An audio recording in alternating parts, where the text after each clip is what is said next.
فقد افترى إثما عظيما. بسم الله الرحمن الرحيم. السلام عليكم ورحمة الله وبركاته. إن الحمد لله نحمده ونستعينه ونستغفره ونعوذ به من شرور أنفسنا وسيئات أعمالنا. من يهده الله فلا مضل له ومن يضلل فلا هادي له. أشهد أن لا إله إلا الله وحده لا شريك له وأشهد أن محمدا عبده ورسوله. اللهم صل على نبينا محمد وعلى آله وصحبه أجمعين. Amma ba'd. Alhamdulillah, segala puji bagi Allah. Kita masih diberi nikmat yang begitu besar sehingga bisa bertatap muka kembali di kajian rutin kita setiap Rabu.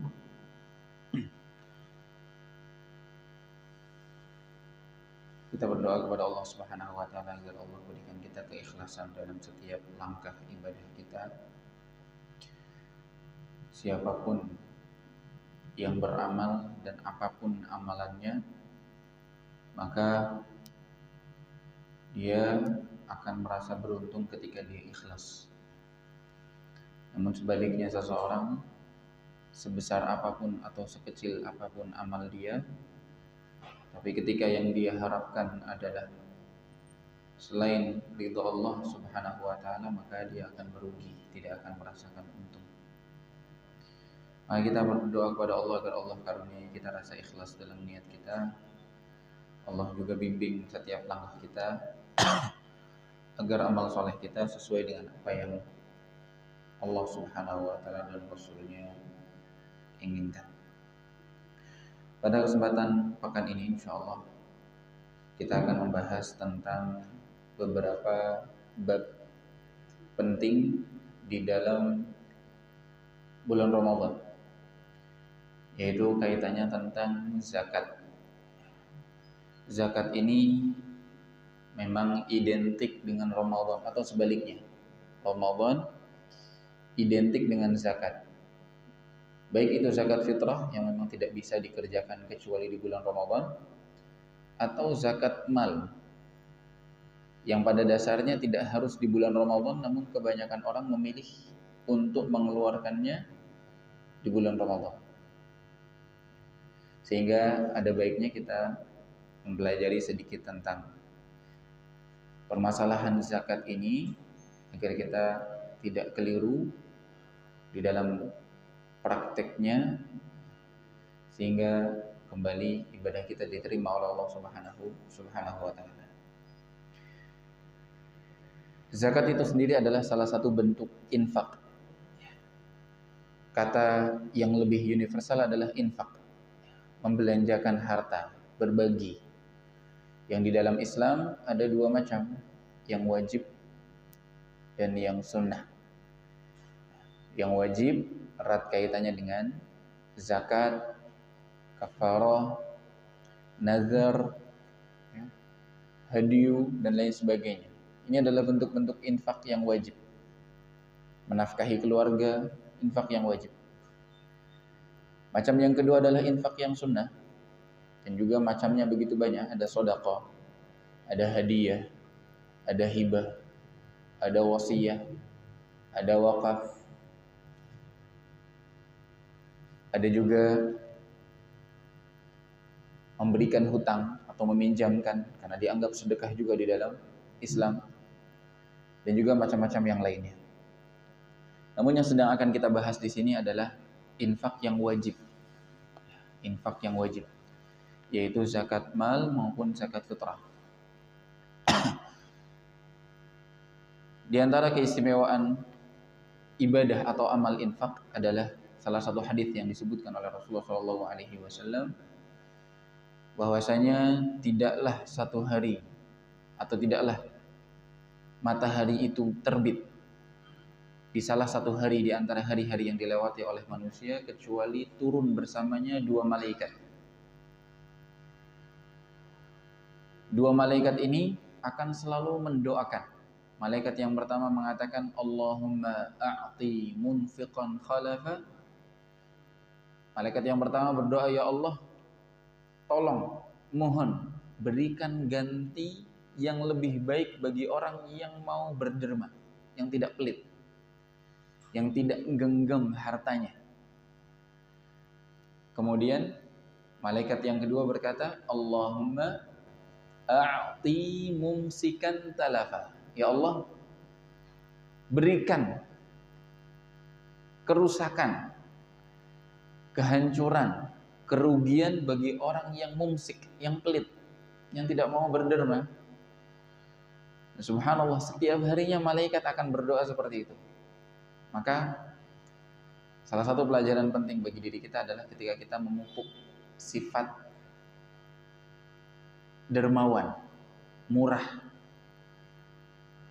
dan kita berusaha meninggalkan salah satu akhlak yang begitu tercela, yaitu bakhil. Atau yang lebih parah lagi dalam istilah bahasa Arab disebut syuh. Syuh itu sepelit-pelitnya seseorang. Bahkan mungkin sama diri sendiri mungkin pelit. Ini salah satu sifat yang tercela. Pelit untuk diri sendiri itu tercela, pelit kepada orang lain juga tercela. Kemudian kaitannya dengan kewajiban zakat sendiri itu sudah kita ketahui dari hadis-hadis yang masyhur. Di antaranya adalah hadis tentang rukun Islam, yang diriwayatkan oleh Ibnu Umar radhiyallahu taala anhuma. Rasulullah sallallahu alaihi wasallam bersabda, "Buniyal Islamu ala khams." Islam itu dibangun di atas 5 rukun. Dan disebutkan di antaranya adalah az-zakah atau ita'uz zakah, membayar zakat. Maksudnya adalah zakat yang wajib, baik itu zakat fitrah maupun zakat mal. Sehingga seseorang apabila ingin Islamnya sempurna dengan rukun-rukunnya yang 5, maka dia harus membayar zakat. Bahkan seseorang yang mengingkari kewajiban zakat, artinya dia mengingkari hadis rukun Islam ini, sehingga dia tidak sah disebut muslim. Dengan kata lain, dia statusnya adalah seorang yang kafir, yaitu yang mengingkari kewajiban zakat. Dan dia sudah tahu ilmunya, bukan karena syubhat, bukan karena ragu, tapi dia benar-benar mengingkari dengan sepenuhnya sadar, maka dia kafir, tidak dianggap muslim. Tapi seseorang yang masih meyakini kewajiban zakat, hanya saja dia enggan membayar zakat, maka itu khilaf di antara para ulama. Wallahu ta'ala alam bishawab. Yang masyhur, seseorang yang tidak membayar zakat dianggap telah berdosa besar, melakukan dosa besar.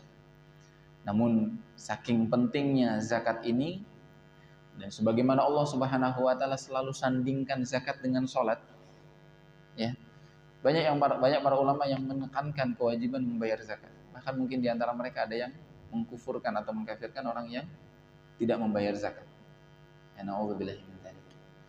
Sampai-sampai di antara kisah yang disebutkan juga di zaman Abu Bakar As-Siddiq radhiyallahu taala anhu, ketika Nabi Shallallahu alaihi wasallam meninggal dunia, jemaah, itu banyak di antara kaum muslimin yang goncang. Termasuk dampaknya adalah banyak di antara kaum muslimin yang enggan membayar zakat karena mereka hanya mau membayar zakat kepada Rasulullah semasa beliau hidup. Ketika beliau wafat sudah, mereka tidak mau bayar zakat. Tidak mau mengumpulkan harta mereka lagi dari ternaknya, dari hasil taninya, atau dari perdagangan mereka kepada Baitul Mal, kepada Abu Bakar As-Siddiq radhiyallahu taala anhu sebagai khalifah pengganti Rasulullah sallallahu alaihi wasallam.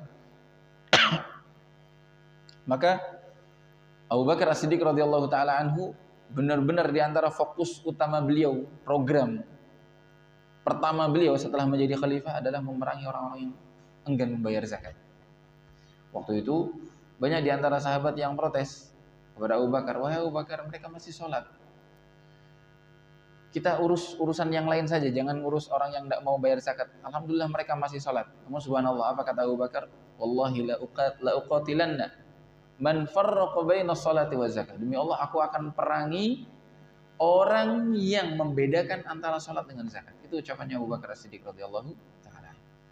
Maka ini kembali tujuannya untuk menyadarkan kita bahwa zakat adalah salah satu yang penting, Sampai-sampai Allah jadikan rukun Islam salah satu di antara rukun Islam yang 5, dan bahkan orang bisa jatuh di dalam kekufuran ketika mengingkari kewajiban zakat, ya, atau yang lebih parah daripada itu. Di antara dalil yang lain juga ketika Rasulullah Shallallahu Alaihi Wasallam mengutus Mu'adz bin Jabal radhiyallahu taala, ketika beliau diutus oleh Rasulullah untuk berdakwah ke Yaman, Rasulullah ingatkan, wahai Mu'adz, jadikan yang pertama kali dakwah kamu, konten dakwah kamu adalah syahadat la ilaha illallah, tauhid. Jadikan mereka beribadah hanya kepada Allah, tidak berbuat syirik. Kalau mereka sudah melakukan itu, maka baru pindah kepada visi dakwah atau misi dakwah yang kedua, yaitu sholat 5 waktu. Setelah mereka mau mengerjakan sholat, pindah kepada misi dakwah yang ketiga, yaitu membayar zakat. Kata Nabi SAW, fa'alimhum annallaha aftarada alaihim sadaqatan tu'khadhu min aghniyaihim faturaddu ala fuqaraihim. Ketahuilah atau ajarkan kepada mereka, wahai Mu'adz, bahwasanya Allah wajibkan setelah tauhid, salat, Allah wajibkan sedekah. Sedekah di sini maksudnya adalah zakat yang wajib. Karena Nabi SAW mengatakan lafaznya iftarad mewajibkan. Maksudnya di sini sedekah bukan sedekah yang sunah, tapi sedekah yang wajib, yaitu zakat mal dan juga zakat yang lainnya. Tu'khadhu min aghniyaihim, yang zakat ini diambil dari orang-orang yang kaya di antara mereka, wa turaddu ala fuqaraihim, kemudian dibagikan kepada orang-orang miskin di antara mereka. Kemudian Nabi SAW mengingatkan Mu'adz bin Jabal untuk jangan mengambil harta yang paling berharga bagi mereka. Jadi Nabi SAW mengatakan, wa iyyaka wa karaima amwalihim. Kalau mau ngambil zakat dari kambing misalnya, ambil kambing yang sederhana atau yang sedang-sedang. Jangan yang paling mereka cintai, karena itu membuat mereka sakit hati. Ambil yang sudah cukup usianya, sudah cukup gemuknya, sehat dan seterusnya, sudah. Jangan ambil yang lebih dari itu. Kalau mengambil zakat sapi pun demikian, unta pun demikian. Lalu Nabi SAW mengingatkan, wa iyyaka wattaqi da'watal mazlum. Kata Nabi, jauhi atau takutlah kamu kepada doanya orang yang terzalimi. Karena dianggap kalau kamu memaksa mengambil harta yang paling berharga bagi mereka, padahal yang normal sudah cukup, tapi malah memaksa mengambil harta yang mereka cintai, dianggap zalim. Dan kalau mereka terzalimi, mereka bisa berdoa kepada Allah Subhanahu wa taala yang doanya tidak, fa innahu laisa bainaha wa bainallahi hijab. Kata Nabi, doa antara doanya orang yang terzalimi dengan Allah Subhanahu wa taala tidak ada hijab. Bahkan para ulama mengatakan sampai orang kafir pun bisa saja doanya dikabulkan oleh Allah Subhanahu wa taala kalau dia kondisinya terzalimi. Maka kita jauhkan ya diri kita dari kezaliman. Baik, jemaah sekalian dirahmati Allah Subhanahu wa taala. Selanjutnya kita sebutkan secara ringkas harta apa saja yang diwajibkan zakat. Sebelum kita menuju ke zakat fitrah, kita memilih ke zakat mal dulu. Kita akan jelaskan secara ringkas terkait nisabnya juga, takarannya juga, ya. Namun tidak disebutkan secara rinci, ya. Karena di sini ya, waktunya juga tidak terlalu panjang, secukupnya saja. Nanti kalau misalnya ada pertanyaan bisa mungkin ditanyakan kalau ada waktu, atau bisa didiskusikan secara langsung di luar forum. Di antara harta yang wajib dizakati ada 4. Yang pertama adalah al-kharij minal ard minal hububi wath thimar. Kembali kami mengambil materi ini dari ringkasan yang ditulis oleh Syekh Dr. Sa'ad bin Turki Al-Khaflan hafizahullah dalam kitabnya Uqudul Juman fi Durusi Syahri Ramadan. Beliau menyebutkan ada 4. Yang pertama al-kharij minal ard, setiap apa yang tumbuh keluar dari bumi. Minal hubub wath thimar, baik dalam bentuk biji-bijian, gandum, jagung dan lain sebagainya, atau thimar, buah-buahan, ya tadi jagung, kemudian buah-buah yang lainnya. Nanti dirinci oleh Syekh. Yang kedua, as-saimatu min bahimatil an'am, hewan-hewan ternak yang makan dari rerumputan bebas. Bukan hewan ternak yang murni makannya dari biaya si peternak. Ya, karena hewan ternak yang makannya full atau mayoritasnya dari modal si peternak tidak diwajibkan zakat. Diwajibkan zakat adalah hewan-hewan yang dalam 1 tahun dia misalnya 6 bulan atau lebih dari itu, mayoritas dalam 1 tahun dia umbar bebas makan rumputan bebas. Yang ketiga, an-naqdan, 2 mata uang. 2 mata uang di sini maksudnya adalah mata uang di zaman Rasulullah SAW yang pada waktu itu masih emas dan perak, 2 perhiasan, emas dan perak. Nanti kita akan sebutkan juga apa hukumnya mata uang zaman sekarang seperti dolar, real, atau rupiah. Kemudian yang keempat, urudut tijarah, barang dagangan. Di antara yang wajib dizakati adalah barang dagangan. Kita masuk pada poin yang pertama. Kata beliau, al-khariju minal ardi minal hububi wa thimar, fatajibu zakatu fi kulli hab. Maka wajib zakat dari semua macam biji-bijian. Wa fima yukalu wa yuddakharu minat thimar, dan setiap buah-buahan yang bisa ditakar dan bisa disimpan. Yang bisa disimpan, bisa ditimbang, semua macamnya baik biji-bijian maupun buah-buahan wajib dizakati. Berapa yang wajib dizakati? Wal miqdarul wajibu huwal ushru fima yusqa bi ghairi ma'unatin wala kulfah. 1/10 atau 10% dari hasil panen apabila hasil taninya, ladangnya diairi dengan air hujan atau sumber air tanpa modal. Ya. Air hujan, air sungai, mata air, bukan air mata ya. Kalau air mata nggak bisa.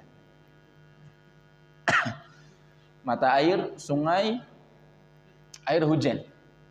Nah, kalau misalnya tanamannya disirami oleh sumber yang gratis dari Allah Subhanahu wa taala, dia pun tidak mengeluarkan modal untuk alat ya. Karena beda lagi kalau misalnya air sungai tapi dia harus modal pompanya misalnya. Maka itu beda lagi. Ini benar-benar dia tidak perlu modal, dia cukup mengalirkan airnya saja. Jadi air hujan atau air sungai atau mata air. Maka di sini dia harus membayar 10%. Jumlahnya lebih besar daripada model yang kedua ketika seseorang hasil taninya diairi dengan modal dia sendiri. Misalnya dia harus beli air, ya, air pump misalnya, sumur bor misalnya, dia harus menyediakan mesinnya juga, listriknya juga, dan lain sebagainya. Maka kalau pengairannya harus dengan modal dari kocek dia sendiri, maka yang wajib dia keluarkan hanya berapa? Hanya 5%. Ya, hanya 5%. Kalau tadi 10%, kalau ini hanya 5%. Baik, ini macam yang pertama, ringkasnya seperti itu.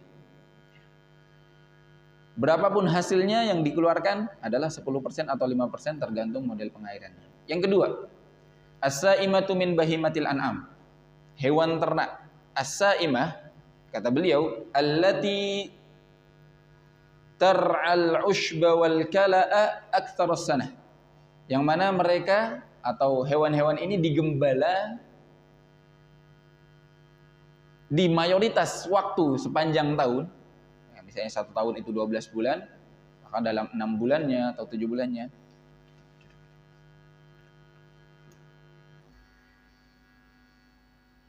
dia makan dari rerumputan liar, rumputan bebas, tanaman-tanaman liar. Maka yang seperti ini itulah yang disebut as-sa'imah. Meskipun kadang-kadang dia modal, tapi tidak di mayoritas tahun, ya. Dia mungkin hanya sebulan sekali mungkin, ya, atau 2 bulan sekali mungkin, tapi tidak lebih banyak daripada rerumputan bebas yang diberikan pakan kepada hewan ternak tersebut. Maka inilah yang diwajibkan zakat dari kambing, sapi, dan juga unta. 3 macam inilah yang disepakati oleh para ulama ada zakatnya. Tapi kalau hewan-hewan ini dia pakannya benar-benar murni, beli dengan modal sendiri, dia harus beli, atau mayoritas dalam sepanjang tahun, ya, lebih dari 6 bulan dia membeli, maka tidak diwajibkan zakat. Maka tidak diwajibkan zakat. Kecuali kalau hewan ternaknya diniatkan untuk dijual belikan. Kalau hewan ternaknya diniatkan untuk dijual belikan, maka akan kena zakat, tapi zakatnya apa? Zakat urudut tijarah, zakat barang dagang. Baik, setelah kita tahu modelnya, ya, maka selanjutnya kita perlu cari tahu berapa jumlah ya harus dikeluarkan dari setiap hewan ternak tersebut, atau berapa nisabnya misalnya. Karena di sini kita untuk menyikat waktu, ya, karena di sini lebih banyaknya adalah kambing dan sapi, maka kita tidak membahas unta. Untuk kambing secara ringkas disebutkan nisabnya adalah 40 ekor. Artinya kalau seseorang punya hanya 1 ekor atau 39 ekor belum wajib. Ketika dia sudah menyentuh 40 ekor, ya, maka barulah sudah menyentuh nisab dan dia zakati, ya, 1 ekor kambing. 1 ekor kambing. Sampai menyentuh berapa? Sampai menyentuh angka 120. Artinya kalau dia kambingnya 40, 41, 42 sampai 119, zakatnya tetap 1 kambing. Tapi kalau sudah menyentuh angka 120, maka 120 masih belum. 121 maka dia baru wajib membayar zakat 2 ekor kambing. Jadi dari angka 40 sampai 120 tetap 1 ekor kambing, 121 baru dia membayar 2 ekor kambing. Sampai menyentuh angka 201. Jadi 120 sampai 120 sampai 200 itu tetap 2 kambing. Ketika menyentuh angka 201 baru dia mengeluarkan 3 ekor kambing. Sampai menyentuh angka 399. Ketika sudah angka 400, ya, dia membayar 4 kambing. Lalu begitu seterusnya kelipatannya. Jadi mulainya 40 1 ekor kambing, 121 2 ekor kambing, 201 3 ekor kambing, ya, 400 4 ekor kambing. Begitu kelipatannya. Setiap 100 1 ekor kambing. Kemudian kalau sapi secara ringkas disebutkan dalam suatu riwayat, setiap 30 ekor sapi 1 ekor sapi yang berusia 1 tahun. Dan setiap 40 ekor sapi 1 ekor sapi yang berusia 2 tahun. Ya. Jadi kalau misalnya seseorang punya sapi dari angka 1 sampai 29, dia belum bayar. Tidak wajib bayar zakat.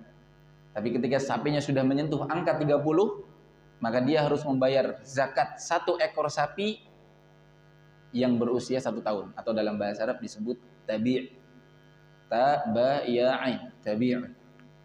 Baik laki-laki maupun perempuan, tabi' atau tabi'ah, ya, jantan maupun betina. Tapi ketika angkanya bukan 30 tapi sudah lebih sampai 40, dia punya 40 ekor sapi, maka bukan usia 1 tahun yang dia keluarkan, tapi usia 2 tahun sempurna yang sudah menginjak tahun ketiga. Usianya 2 tahun genap. Ya, 2 tahun lebih 1 hari, nah itulah yang dizakati. Ketika kambing dia atau sapi dia berjumlah 40. Nah, ini kaidahnya, setiap 30 1 tahun, setiap 40 2 tahun. Kalau misalnya 60 sapi, Berarti bayarnya berapa jemaah? Hah? 2 ekor sapi masing-masing usia 1 tahun. 1 tahun. Tapi kalau misalnya dia punya 80 ekor sapi, 2 ekor masing-masing sapi usia 2 tahun. Jadi rumusnya setiap 30 1 ekor usia 1 tahun, setiap 40 1 ekor usia 2 tahun. Begitu kelipatannya. Baik jemaah sekalian yang dirahmati Allah Subhanahu wa taala, ini ringkasan tentang zakat kambing dan sapi. Nah, zakat untanya nanti jemaah cari tahu sendiri ya. Barangkali ada yang pengen ternak unta. Yang ketiga yaitu an-naqdan, yaitu emas maupun perak. Ini yang disepakati oleh para ulama. Az-zahab wal fiddah. Kemudian di zaman sekarang muncul mata uang yang para ulama juga secara umum kita sebutkan mereka sepakat dikiaskan dengan emas dan perak karena sama. Apa kesamaannya? Sama-sama memiliki harga, sama-sama bisa dijadikan alat tukar. Emas dan perak, kenapa diwajibkan zakat? Karena berharga. Yang kedua, karena dijadikan alat tukar. Maka rupiah, dolar, real, ringgit, dan kawan-kawannya yang memiliki makna yang sama. Karena sekarang sudah jarang orang menggunakan alat tukar emas ya. Pakainya apa? Pakainya uang rupiah atau yang lainnya. Maka hukumnya pun sama, dizakati seperti zakat emas dan perak. Ya.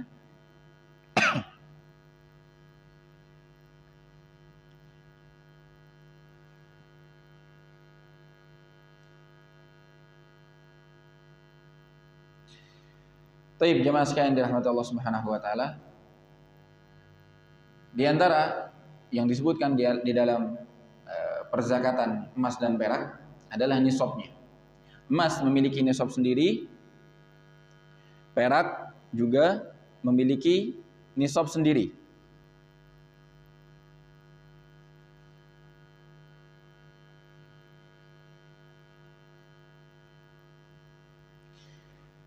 Tinggal pertanyaannya adalah nisabnya mata uang. Kalau misalnya bendanya sudah jelas, yang dia miliki adalah emas, maka memakai nisab emas. Berapa nisab emas ya, Mak?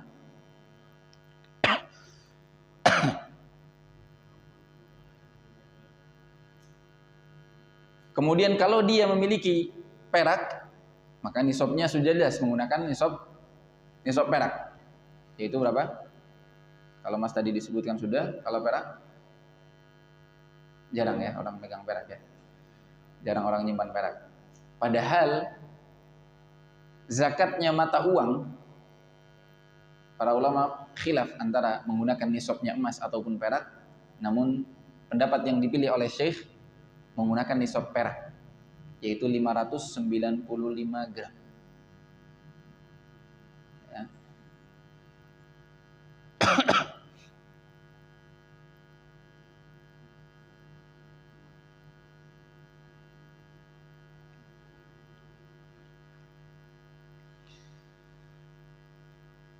Jadi kalau nisabnya emas dari isyruna mithqalan misalnya disebutkan dalam riwayat, kalau takaran gramnya disebutkan oleh ahlinya, kemudian zakat perak,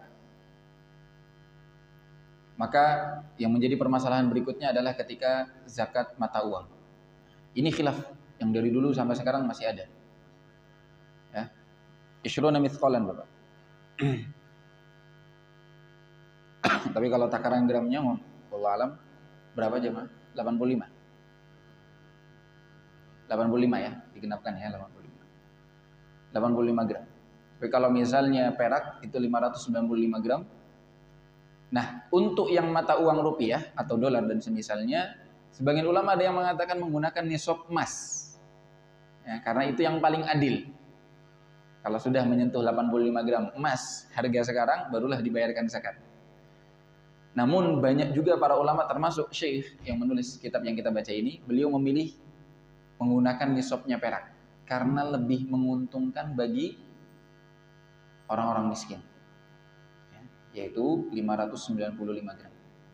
Rupiahnya wallah alam ya, tinggal hitung kursnya berapa atau harga emas 1 gramnya berapa. Kisaran mungkin 10.000 atau 15.000 ya, 1 gramnya mungkin kurang lebih. Dikalikan 595 gram, nah segitulah nisabnya. Berapa jamaah? Emas perak hari ini 17. Anggap 17 ya. 17.000 dikali 595 gram. 10.115.000. Jadi kalau punya uang 10.115.000 dibayarkan zakatnya 2,5%. Kalau seorang punya tabungan ini dan utuh sampai tahun depan. Jadi nggak semua orang punya uang 10 juta wajib zakat ya kalau mengikuti ikutan nisab perak ini ya.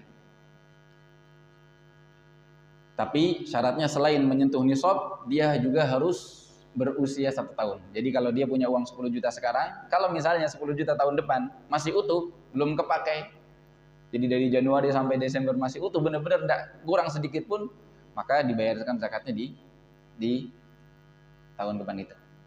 Ya, tapi kalau misalnya ternyata di tengah jalan dia terputus, ya, diulang lagi dari awal nisabnya, dihitung lagi dari awal.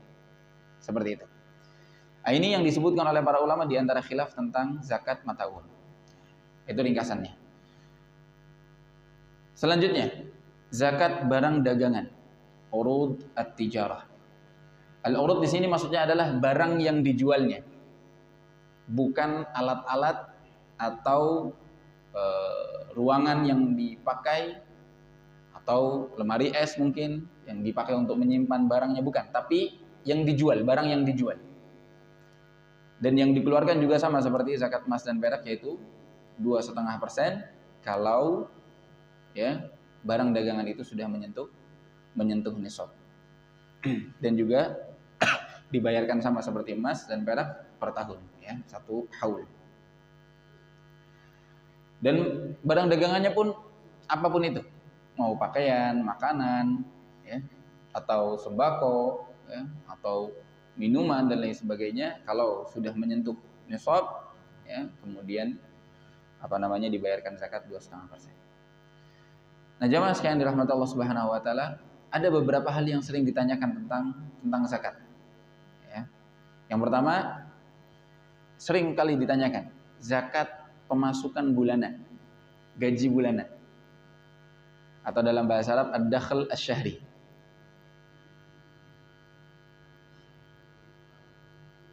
Maka perlu diketahui bahwasanya zakat atau barang-barang yang wajib dizakati itu sudah jelas. Dalilnya sudah ada, macam-macamnya sudah jelas. Ya. Tadi dimulai dari hasil tani, biji maupun buah, ada syarat-syaratnya juga. Hewan ternak yang makan dari rumputan liar, ada syarat-syaratnya juga, ada takarannya juga sudah jelas. Emas dan perak jelas juga, nisabnya, haulnya, kemudian mikdar al-wajibnya, takaran yang wajib dikeluarkan 2,5%, sama seperti urud tijarah, barang dagang sudah jelas. Maka tidak boleh seseorang sembarangan mengatakan gaji bulanan harus dizakati. Kenapa? Karena tidak ada dalil yang jelas menentukan bahwasanya gaji bulanan wajib dizakati. Kecuali kalau gaji bulanan itu dia simpan menyentuh nisab, kemudian utuh sampai 12 bulan, 1 tahun. Barulah di tahun yang kedua dia mulai bayarkan zakatnya.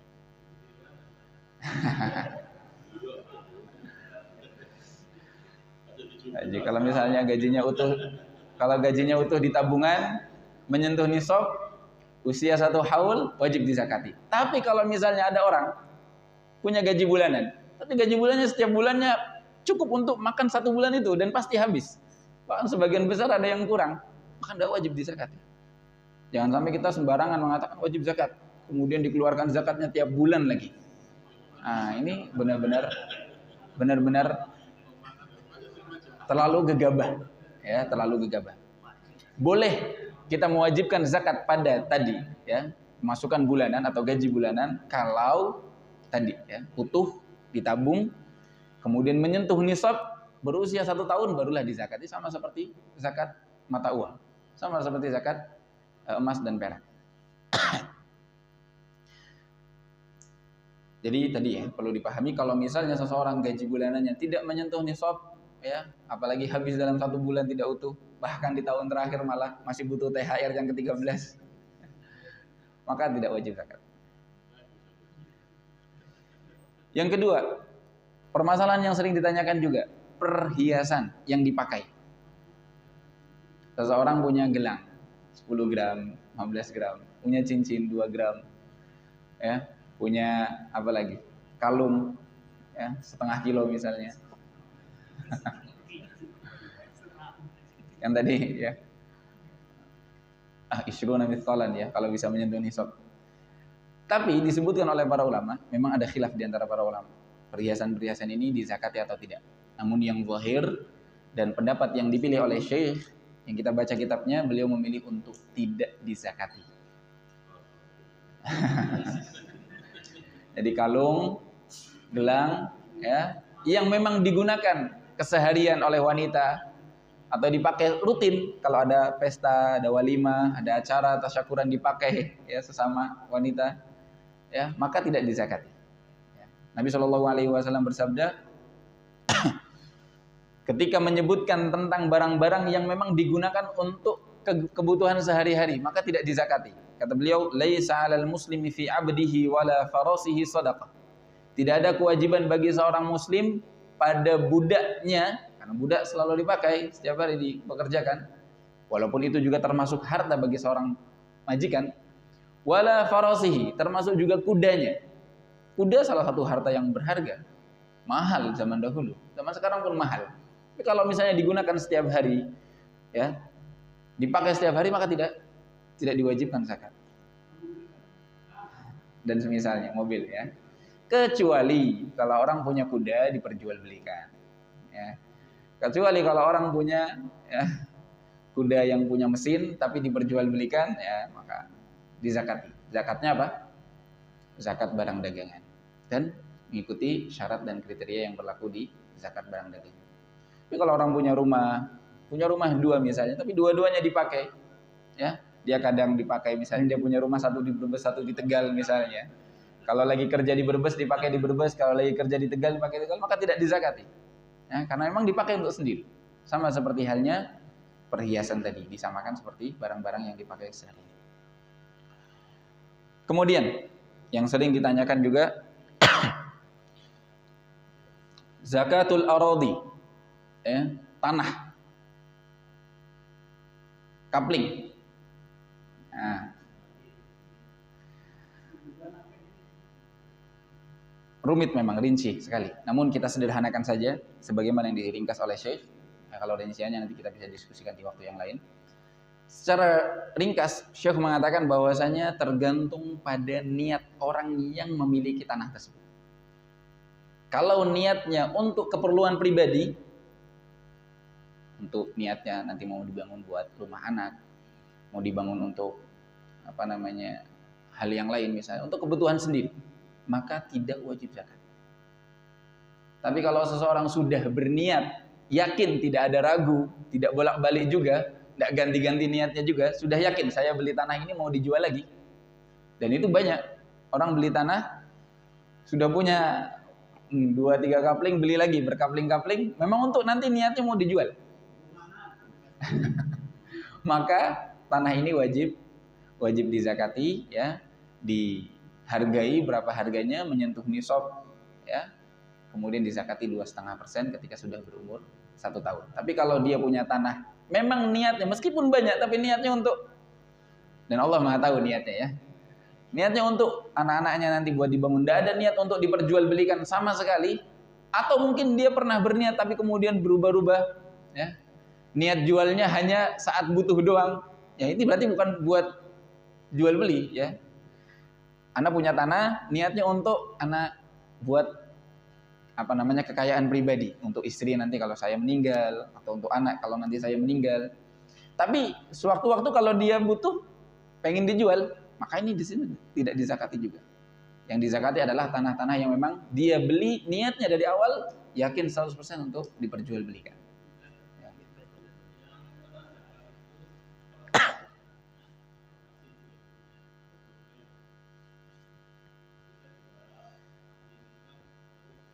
Nah, itu kan tergantung. Sebelum dijual, berarti kan belum ada keuntungan. Berarti barang dagangannya itu yang dihargai. Tanahnya dihargai. Berapa harganya? Sebelum dijual kan belum ada keuntungan. Ya. Dan kita tadi sudah sebutkan, kalau barang dagangan, barangnya dihargai. Barangnya dikumpulkan yang ada di toko berapa, termasuk juga keuntungannya, kemudian dizakati. Tapi kalau misalnya belum terjual, ya barangnya dihargai. Tanahnya dihargai. Dizakati. Kalau sudah ada untungnya tambah lagi.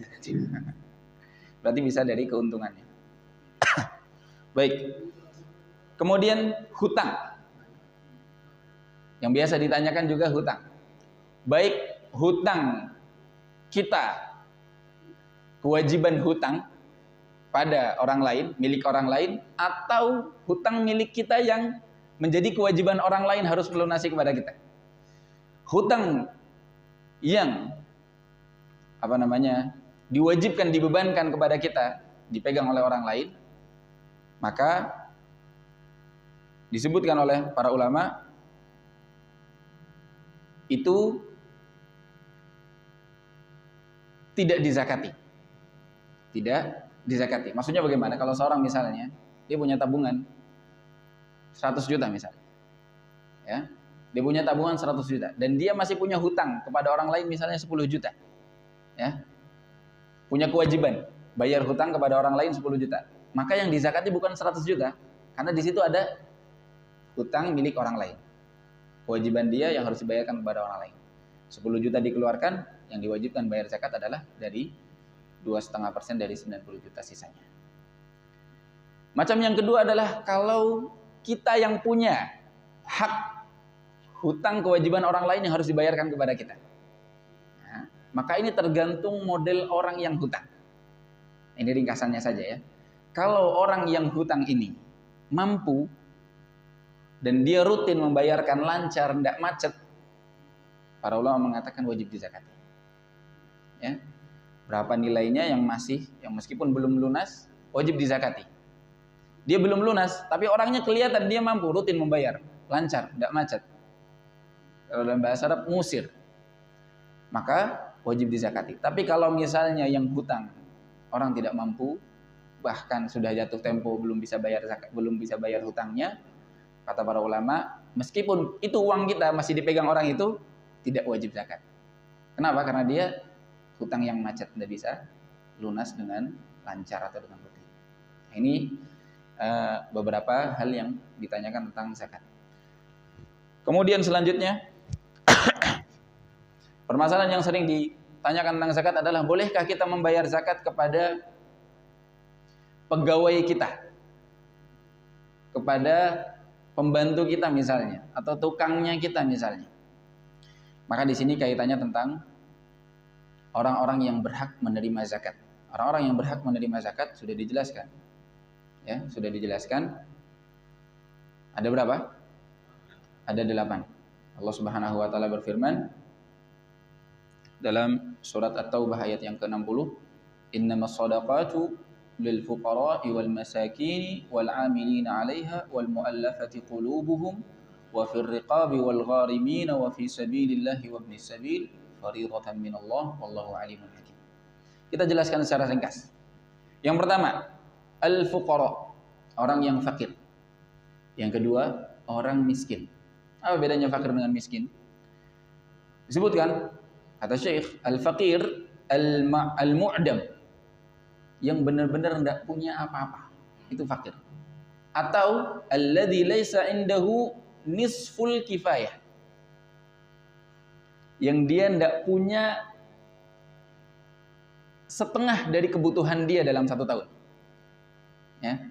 Hitungan sederhananya bisa misalnya dia satu keluarga, 4 anggota, suami istri, anak 2 misalnya. Kebutuhannya dalam 1 tahun normalnya bagaimana dia rutin 1 tahun misalnya dalam 12 bulan dia butuh berapa Bapak? Misalnya 1 bulannya 3 juta, 3 kali 12 36 juta. 36 juta itu kebutuhan ideal dia dalam 1 tahun.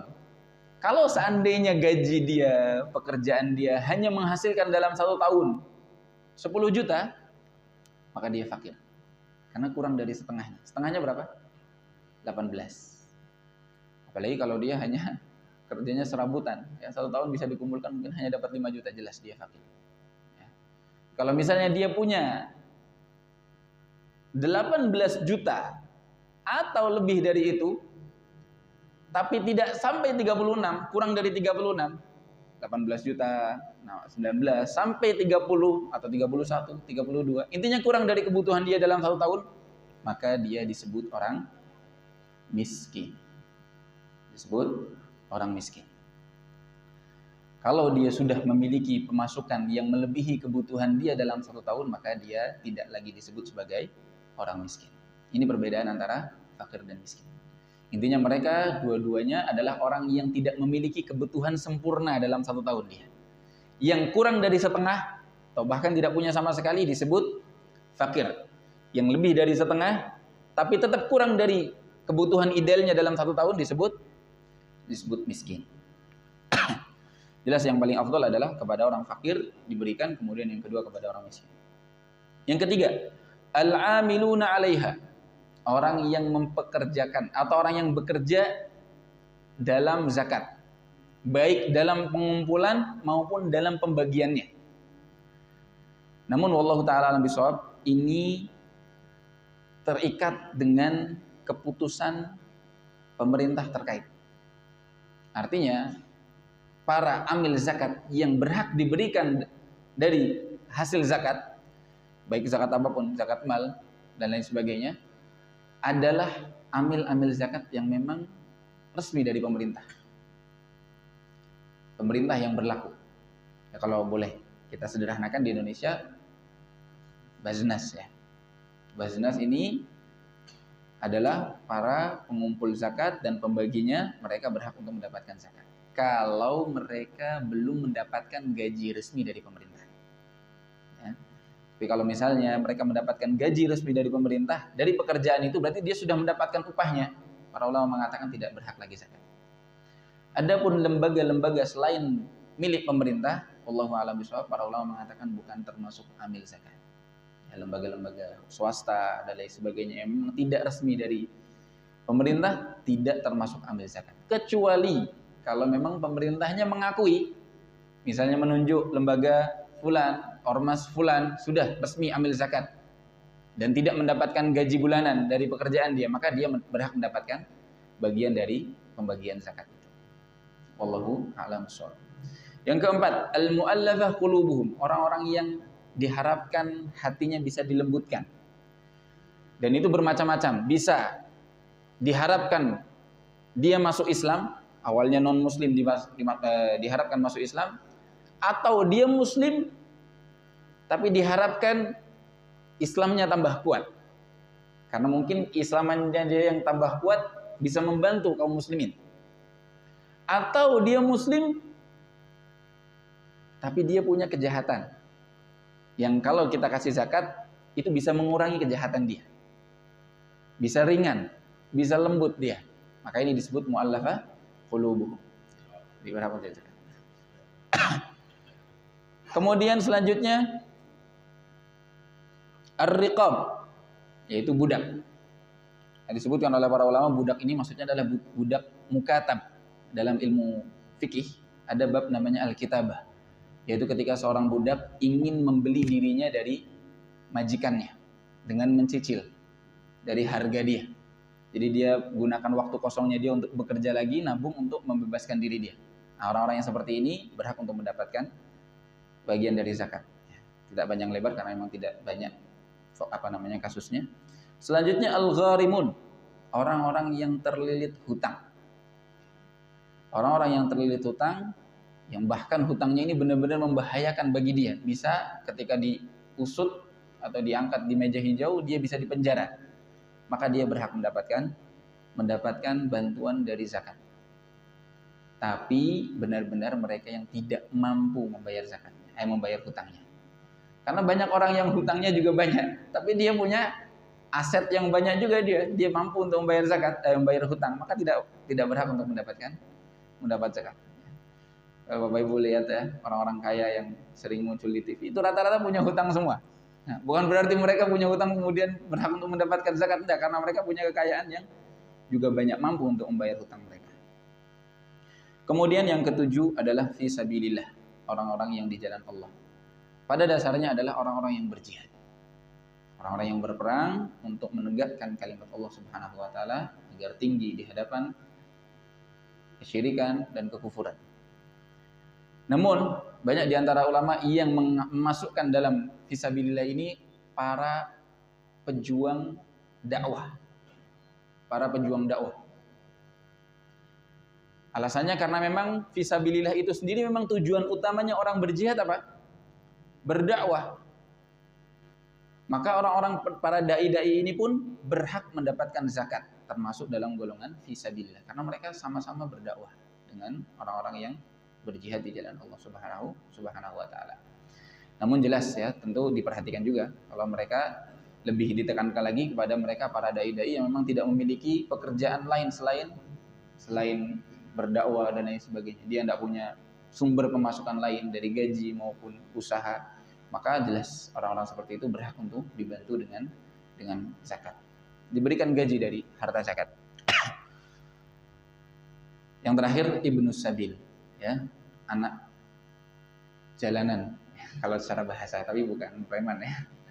Ibnu Sabil maksudnya adalah orang yang terputus bekal safarnya dia sehingga tidak bisa melanjutkan safarnya. Itu secara sederhana. Mereka juga berhak mendapatkan bagian dari zakat untuk melanjutkan perjalanan sampai dia bisa pulang atau sesuai kebutuhan yang dilihat oleh Baitul Mal. Wallahu a'lam. Baik jamaah sekalian dirahmati Allah Subhanahu wa taala, yang terakhir kita masih ada waktu kurang lebih 5 menit atau 10 menit karena kami harus melanjutkan kegiatan di tempat lain. Kita manfaatkan untuk menjelaskan tentang zakat fitrah, ya. Zakat fitrah. Nah, ini juga pembahasan yang tidak kalah pentingnya di bulan Ramadan. Zakat fitrah ini adalah salah satu bentuk rasa syukur kita kepada Allah Subhanahu wa taala karena Allah telah pertemukan kita dengan bulan Ramadan. Allah Subhanahu wa taala berikan kita kecukupan. Allah berikan kita juga kemampuan untuk beribadah secara sempurna di bulan Ramadan. Termasuk juga bentuk penambalan segala kekurangan kita yang ada di bulan Ramadan. Kadang-kadang kita puasa ada kurang-kurangnya, marah-marahnya, ya, atau maksiat-maksiatnya dan lain sebagainya, khilaf-khilafnya. Nah, ini ditambal dengan apa? Dengan zakat fitrah. Kemudian zakat fitrah ini juga bentuk kasih sayang Allah Subhanahu wa taala kepada para fakir dan miskin yang membutuhkan. Karena di hari raya waktunya orang-orang bersenang-senang. Hari raya berbahagia. Maka Allah pengen jangan sampai di hari raya di mana orang-orang berbahagia, bersenang-senang, tapi ada orang-orang miskin yang masih kesulitan dalam urusan kebutuhannya. Sehingga mereka, orang-orang yang kaya atau orang-orang yang mampu, dan disebutkan oleh para ulama diantaranya bukti mampunya adalah seseorang punya harta yang cukup untuk kebutuhan dia di hari itu dan lebih dari itu, lebih dari 1 hari, maka dia harus membayar zakat fitrah. Orang yang mampu, muslim, laki-laki maupun perempuan, kecil maupun dewasa, bahkan budak pun kalau dia punya harta, ya, dan bisa membayar zakat fitrah, apalagi yang merdeka dan dia punya kelebihan dari kebutuhan dia di hari itu, maka dia wajib membayarkan zakat fitrah. Wajib membayarkan zakat fitrah. Nah, zakat fitrah ini berbentuk apa? Berbentuk secara asal berbentuk makanan, bukan berbentuk mata uang. Bukan berbentuk mata uang. Disebutkan di antara alasannya kenapa para ulama tidak, sebagian besar mereka mengatakan bahwasanya tidak sah membayar zakat dengan mata uang. Karena memang zakat fitrah ini Dicontohkan oleh Nabi Shallallahu Alaihi Wasallam dengan bentuk makanan, ya, kurma, gandum, akid, ya, salah satu makanan khas di zaman Rasulullah, ya, dan makanan-makanan yang lainnya yang kemudian dikiaskan dengan makanan pokok dari setiap wilayah masing-masing. Dan ketika seseorang membayarkan zakat dengan uang akan berbeda dengan zakat menggunakan makanan. Yang dengan uang tidak kelihatan, tidak semeriah seseorang membayarkan zakat dengan bentuk yang kelihatan, ya, 2/4 kilogram atau 2,5 atau lebih dari itu, daripada dengan membayarkan zakat pakai mata uang. Berapa misalnya beras 2,5 kilo, 45, 50 ribu, yang cuma satu lembar kalau 50 ribu tidak kelihatan. Sehingga para ulama mengatakan wajib membayar zakat dengan bentuk makanan. Tidak sah membayar zakat dengan mata uang kecuali dalam bentuk mewakilkan. Ya, misalnya, ya, kita wakilkan, dikumpulkan oleh seseorang, Anda bayar zakat, nih, Anda kasih uang 50 ribu. Tapi ujung-ujungnya tetap uang itu dibelikan makanan, kemudian dikeluarkan dalam bentuk makanan, dibagikan kepada orang-orang yang membutuhkan. Nah, itu boleh. Itu boleh, ya, mewakilkan. Tapi kalau misalnya memberikan orang zakat kemudian dalam bentuk 50 ribu, tidak sah. Tidak sah. Baik, berapa takarannya? Takarannya adalah Nabi Shallallahu Alaihi Wasallam disebutkan oleh Ibnu Umar, farada Rasulullah Shallallahu Alaihi Wasallam zakat al-fitri sa'an min tamrin atau sa'an min sya'irin. Rasulullah mewajibkan zakat 1 sa' dari kurma dan 1 sa' dari syair, dari gandum. Alal abdi wal hur, baik kepada budak maupun merdeka, wadzakari wal unsa, laki-laki maupun perempuan, was-saghiri wal kabiri minal muslimin, anak kecil maupun orang dewasa. Kemudian para ulama melihat bahwasanya karena memang makanan yang masyhur di zaman Rasulullah Shallallahu Alaihi Wasallam adalah kurma, gandum dengan 2 macamnya, al-bur maupun syair, kemudian zabib, kismis, ya, kemudian aqid, ya, salah satu bentuk makanan khas juga di zaman Rasulullah Shallallahu Alaihi Wasallam. Maka para ulama mengatakan makanan yang lain pun selama makanan itu sudah menjadi makanan pokok boleh menggantikan 4 macam ini, boleh menggantikan kurma, kismis atau gandum. Termasuk di Indonesia, bahkan di Arab Saudi sekarang pun, ya, mayoritas mereka membayar zakat dengan beras, karena sekarang beras sudah dipakai oleh seluruh kaum muslimin. Meskipun di Arab Saudi masih banyak yang membayar zakat juga dengan kurma, dan sah karena memang pada asalnya adalah kurma, dalilnya adalah kurma, kemudian tadi hal-hal yang lainnya. Tapi bagi orang yang mau menggantinya dengan beras, karena memang beras sudah diakui sebagai makanan pokok, maka sudah mewakili.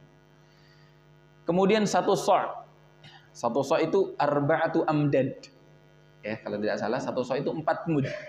4 mudnya Nabi Shallallahu Alaihi Wasallam. Jelas yang dijadikan takaran adalah 4 mudnya Nabi Shallallahu Alaihi Wasallam. Dan alhamdulillah sampai zaman sekarang pun besarnya 1 sa'-nya Nabi masih terdeteksi dan ada sanadnya. Jadi bisa dicari keabsahannya bahwasanya takaran ini benar-benar takaran Rasulullah Shallallahu Alaihi Wasallam. Ya, banyak juga yang menjual takaran sa' berbentuk cangkir gitu, ya. Ya, ada juga takaran mud yang lebih kecil lagi, 1 tangkupannya tangan Nabi Shallallahu Alaihi Wasallam. Yang memang ada sanadnya, ada silsilah riwayatnya sampai kepada Nabi Shallallahu Alaihi Wasallam. Kalau zaman sekarang dengan takaran modern bisa disebutkan oleh Syekh kurang lebih 2/4 kilogram, ya, 2/4 kilogram. Namun, ya, khilaf 2/4 kilogram ini khilaf di antara para ulama, apakah sudah mencukupi 1 sa' atau tidak, sehingga lebih baik seseorang melebihkan, bisa 2,5 kilo atau bisa 3 kilogram, lebih aman. Lalu dia niatkan sisa yang dari kewajiban dia, kalau seandainya wajibnya hanya 2,5, dia niatkan setengahnya untuk sedekah. Ini lebih aman, ahwat, ya, lebih ihtiyat, lebih jaga-jaga atas keabsahan zakat kita. Kemudian poin yang terakhir adalah waktu membayarkannya zakat, ya. Zakat fitrah ini diwajibkan ketika terbenam matahari malam Idul Fitri. Ketika terbenam matahari malam Idul Fitri. Artinya seseorang baru wajib membayar zakat ketika terbenam matahari malam Idul Fitri.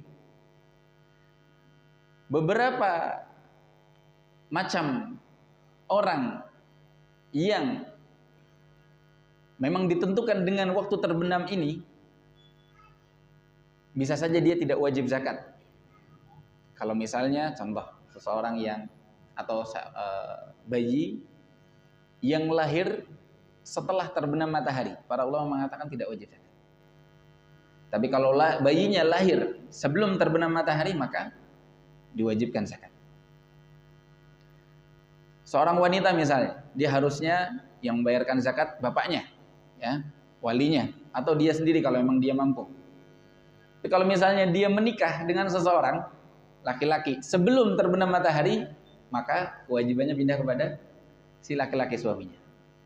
Tapi kalau misalnya dia menikahnya setelah terbenam matahari, ya, maka tidak wajib bagi si suaminya. Ya, wajib bagi si wanita itu sendiri, dibayarkan sendiri atau dibayarkan oleh orang tuanya. Ini diantara bentuk permasalahan-permasalahan yang dibahas terkait tentang kapan wajibnya membayar zakat fitrah. Adapun kapan bisanya membayar zakat fitrah, maka boleh seseorang membayar zakat fitrah lebih awal, ya, 1 hari atau maksimal 2 hari sebelum Id. Jadi dimulai dari terbenamnya matahari malam 28. Terbenamnya matahari malam 28 Ramadan, seorang sudah bisa membayar zakat. Apalagi kalau misalnya dia mengira bahwasanya nanti di malam lebaran pasti sibuk, repot, tamu segala macam, nggak kepikiran zakat, maka boleh dia membayar zakat lebih awal. Atau dia bisa memilih opsi mewakilkan kepada orang lain, sudah nitip dulu uangnya misalnya, atau sudah nitip dulu berasnya, tolong nanti dibayarkan di malam Idul Fitri atas nama saya, ya, boleh seperti itu. Baik jamaah sekalian dirahmati Allah Subhanahu wa taala, batas akhirnya adalah sampai sholat Idul Fitri. Dan yang paling afdal adalah sebelum berangkat sholat Idul Fitri. Di waktu subuh, setelah sholat subuh atau setelah dia bangun sebelum subuh, dia langsung mencari orang fakir miskin di hari raya itu yang paling afdal. Sebelum sholat Idul Fitri. Tapi kalau seandainya dia merasa bakal kesusahan, maka dia boleh malamnya atau bahkan, ya, maksimal 2 hari sebelum Idul Fitri. Lalu bagaimana orang yang terlambat? Orang yang terlambat, ya, maka dia telah melakukan suatu kesalahan. Ya, dia telah meninggalkan suatu kewajiban zakat fitrah yang harusnya dikeluarkan maksimalnya sebelum Idul Fitri. Tapi dia misalnya dia bayar setelah Idul Fitri, maka dianggap sedekah saja, pahalanya berbeda dengan zakat fitrah, dan dia, ya, perlu bertobat kepada Allah Subhanahu wa taala karena meninggalkan suatu kewajiban. Tapi dia tetap membayar dalam bentuk, tapi pahalanya berbeda, bukan seperti zakat fitrah. Nabi SAW bersabda, atau Ibnu Abbas radhiyallahu taala anhu mengatakan, "Faman addaha qabla shalah fahiya zakatun maqbulah." Siapa yang menunaikan zakat sebelum salat Idul Fitri, maka termasuk zakat yang diterima. Wa man addaha ba'da shalah fahiya shadaqatun minas shadaqat. Siapa yang menunaikan setelah Idul Fitri, setelah salat Idul Fitri, dianggap sedekah di antara sedekah-sedekah yang lainnya. Wallahu taala a'lam bishawab. Jamaah sekalian dirahmati Allah Subhanahu wa taala. Sekalinya ini saja yang bisa kami sampaikan dalam kajian di hari ini terkait tentang permasalahan zakat.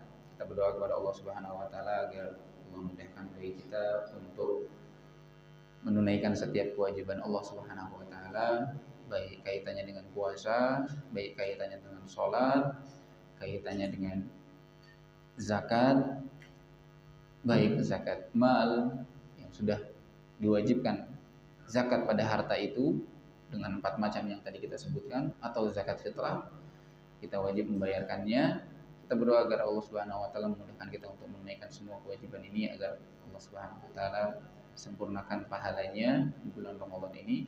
Tak lupa juga kita berdoa agar Allah karuniai kita malam Lailatul Qadar. Kalau seandainya belum lewat, semoga kita masih bisa.